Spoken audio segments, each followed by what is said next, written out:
now we've got our first guest on this program, and this is Amrita Martin. Come on in. Amrita, how you doing? Good to see you. Nice to see you. Nice to see you. Thank you for being with us. Yeah, thank you for having me. Okay.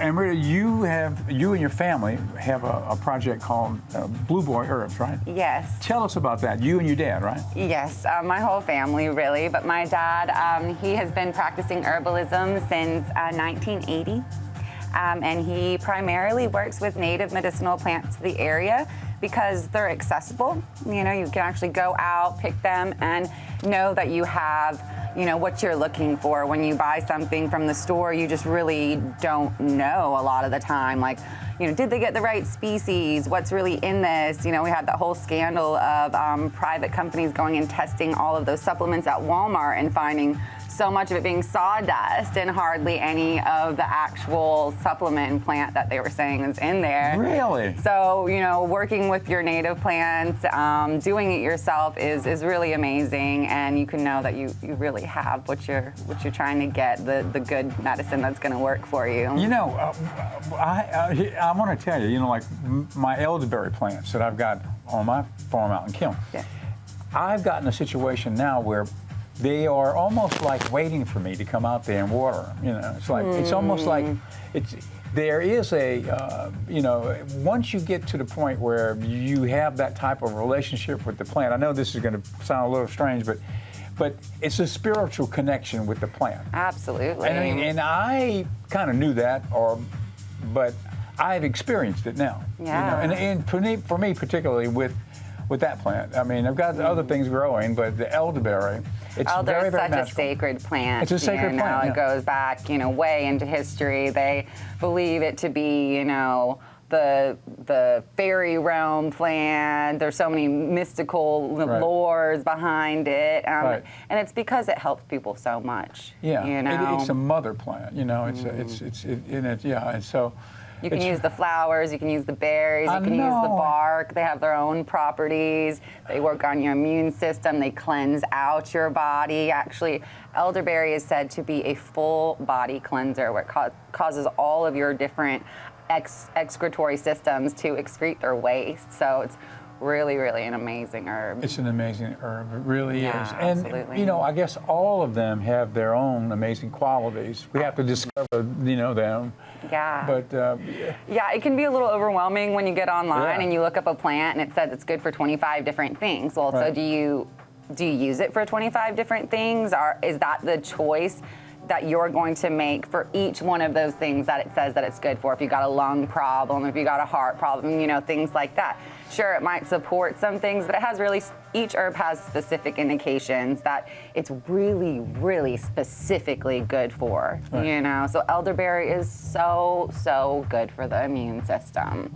Everybody knows it. That's why they're putting it in like Mucinex, and everybody's starting to get on board because it really does cut down that time so much on, you know, getting better from colds, viruses, anything. Well, yeah, I've been using it and I haven't been sick. You know, last year, I guess last winter, I started to get sick one time, and usually I can tell, oh my God, I'm getting good at sitting.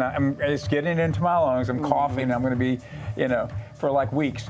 But the last couple of years, I haven't gotten sick. And last year, I started to get sick, and I got heavier on the elderberry. And boom, just like that, within a couple of days, it's gone, you know? Yeah. You know, I used to think maybe it's just working on a contact level in your body, but as I learned more about its ability to get the waste out of your body, I started thinking that could be one way that it's really working for you, is that you have these viruses and bacteria that are moving through you, but if your body can get it out, you don't necessarily have to fight it inside of you, just get it out of your body, which so many people try to do with different things like sweating, saunas, things like that. Right, but add a little elderberry to the mix. You know? Yeah, absolutely. You know, great detox herb, great. What I've, you know, read along the way was the elderberry, it stops the replication of the virus. Right. So if the virus can't replicate, you're not going to get progressively worse. You're going to start getting progressively better quicker. Right. You know? Absolutely. Simple, pretty simple. Absolutely. Another one that's really, really good is wormwood. Wormwood. Actually, that's a powerful one, isn't it? It is such a powerful herb. It's amazing for your brain. It's also amazing at killing parasites. Parasites, It is right. the #1 herb for malaria. It's actually used to make the medication that's like most widely used to eliminate malaria. Here we go, yeah. Which is very interesting because actually malaria is an intracellular parasite, which is what viruses are as well. They are intracellular parasites.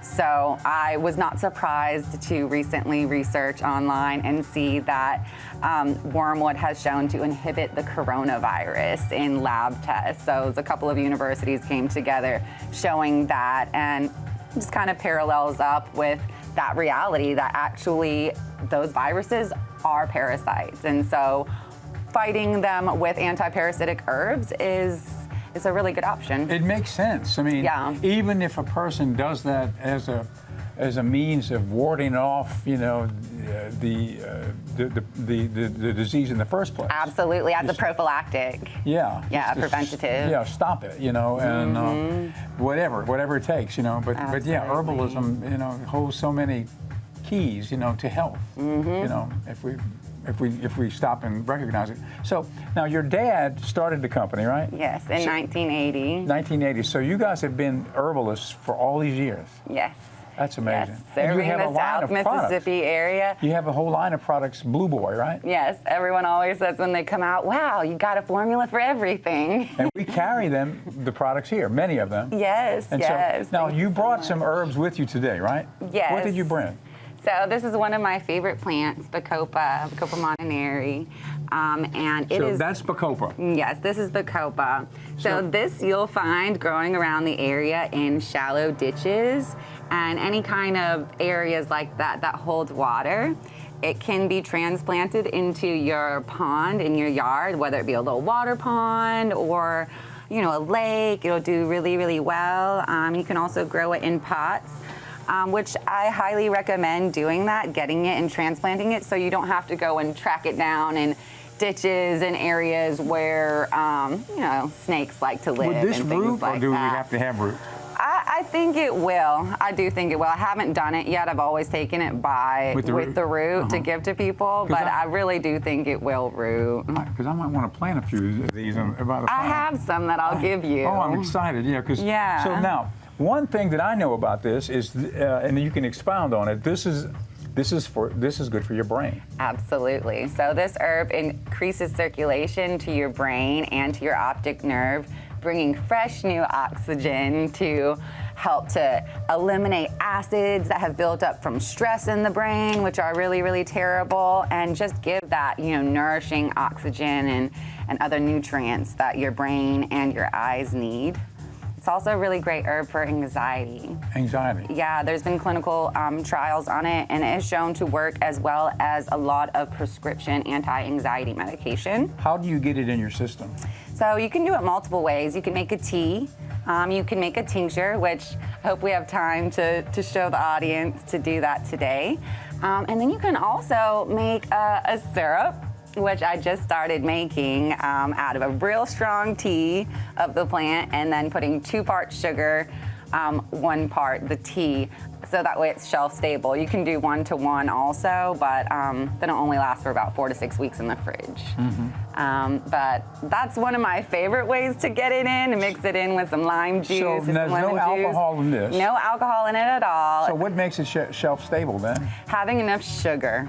That's the key right there. Yeah, having enough sugar. If you do the 1-to-1 sugar to tea ratio, it's not shelf stable, but 2-to-1, it makes it 2 sugar to 1. 2 parts sugar, 1 part the tea makes it shelf So stable. sugar is that strong of a preservative? It is. You just have to use enough of it. Oh, you gotta use a lot of it. You do have to use a lot. I just use vodka. Yeah. I just cut to this. Well, quick so the thing. reason that I did this was to help cater to people that are alcohol-free, whether it be Right. because they suffer from alcoholism or liver failure or kidney failure, where they're Yeah. so afraid to just take any amount of alcohol. Yeah. This is a great alternative way. Yeah. Plus, it is an awesome way for people who can't drink and they always feel just a little bit like left out of the gatherings. You know, like everybody's drinking and they're having fun, and I'm the sober one that's not having such a great time.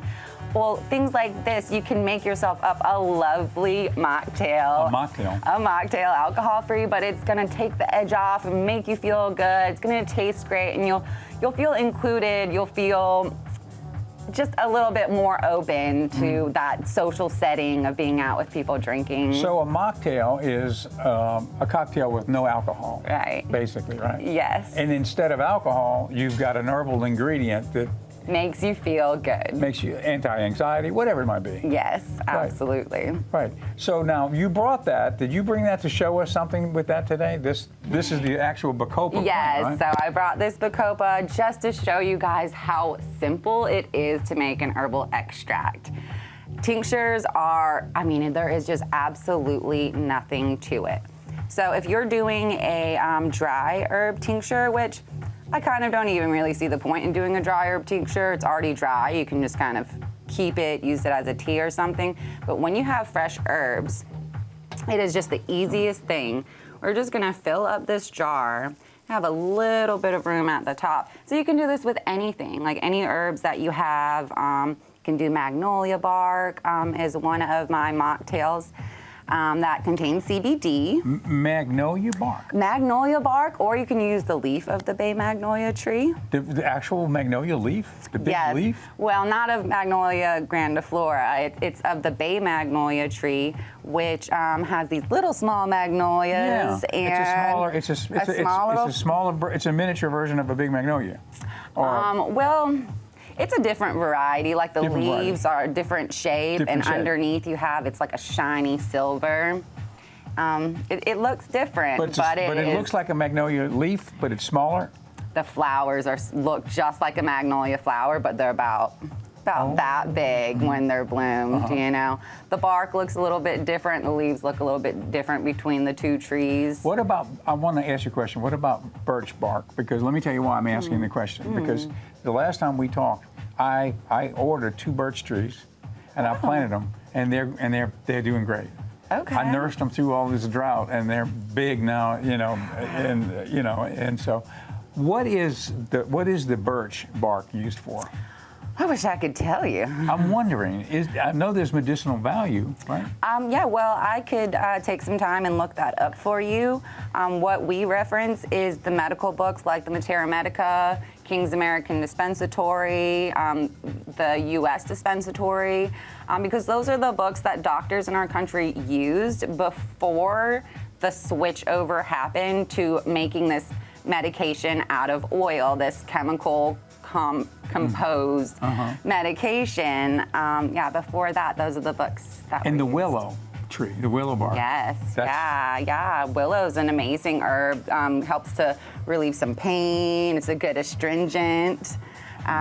Is it, oh, right, pain, because that's what they make aspirin from. Yes. Right. Yeah. Right. And then the blossoms, the black willow blossoms here are amazing for easing like an irritated mood.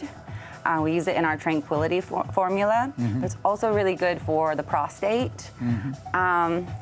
It's an unusual herb because it actually gets rid of frustration that comes from celibacy. When you're not active sexually, you know, we all know that you can get frustrated, you know, and that herb is very specific Which for one is getting it? the black willow blossoms. So when they're covered in the pollen, the little catkin blossoms that come off of the black willow tree, when they have that pollen on them, that's the time you want to collect them. And you just tincture them up, and you have a really soothing nerve tonic and Well, that's why the prostate bees support. are so happy buzzing around, right? Yeah. They're eating it all day long. Yeah. Yes, Hopefully they don't stop reproducing. right. Go celibate on us. Yeah, no, well, maybe that's the problem. Because, you know, we've heard that there's something not exactly right out there, you know, with the bees, you know? Yeah. But anyway. Hopefully it's not that. So, okay, now, I've gotten us off the topic, but this is in the jar. So what were you going to do with this next? Okay, so it is so simple. We are just literally going to cover it with alcohol.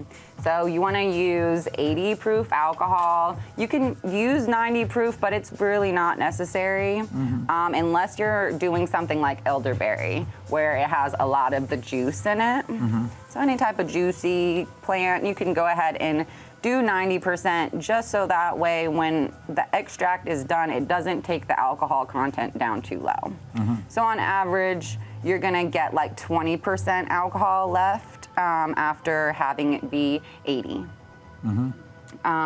So what I have for us today, We've got vodka. I've got some rum, actually. Rum. Yeah, so you can use whatever you like. Vodka's really good because it's an additive-free option. I'm a big fan of rum. I think it tastes really good. You know, just comes right from sugar cane.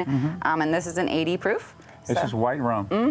Yeah, white rum. So white rum with the herb, and then you let it sit up for a period of time. You want to let it sit for at least 3 weeks. And shake it periodically to help it infuse better. Yeah. And then And so this is a tincture that we're making. where did I put that lid? That is basically a tincture that we're making that would be in 3 weeks. Get it after. That's the essence of this herb is It's being extracted into the alcohol. Yeah. So the way that alcohol and oil works actually is that it's what you call an empty vessel.